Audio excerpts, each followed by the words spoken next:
Notre référentiel, effectivement, se situe dans le cadre référentiel, on va dire, théorique de l'intervention précoce, au sens du modèle de staging qui a été initié principalement par le grand pionnier de l'intervention précoce, c'était Patrick McGorry en Australie. Et ça commence à dater maintenant, mais l'idée a été de pouvoir se représenter l'évolution des troubles chez le sujet jeune en période de vulnérabilité comme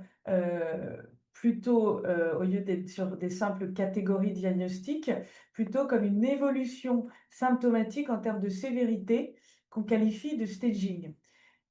Ça signifie que dans ce modèle, qu'on peut penser les troubles de façon transdiagnostique avec la capacité à les prendre en charge plus tôt, même si la clinique n'est pas encore complètement figée. Et justement, c'est l'objectif, c'est de ne pas intervenir quand elle est figée, mais bien plus en amont. Alors, c'est plus difficile au sens clinique du terme, puisque nous avons affaire à des tableaux précoces peu spécifiques comme en témoigne ce graphique où l'on voit bien qu'au stade 1B, qui correspond finalement au stade classiquement de risque d'évoluer vers un trouble psychiatrique constitué, eh bien, nous avons autant des affects, des troubles émotionnels que des troubles éventuellement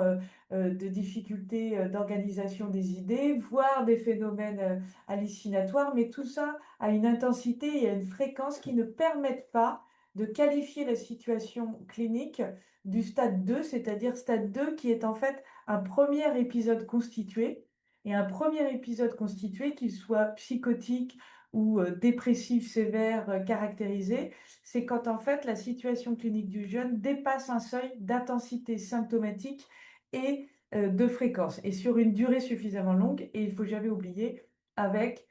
un retentissement fonctionnel, puisque finalement présenter des troubles, si tout va bien par ailleurs, ça regarde moins, ça convoque moins la question de la psychiatrie, qu'elle soit de la pédopsychiatrie ou la psychiatrie adulte.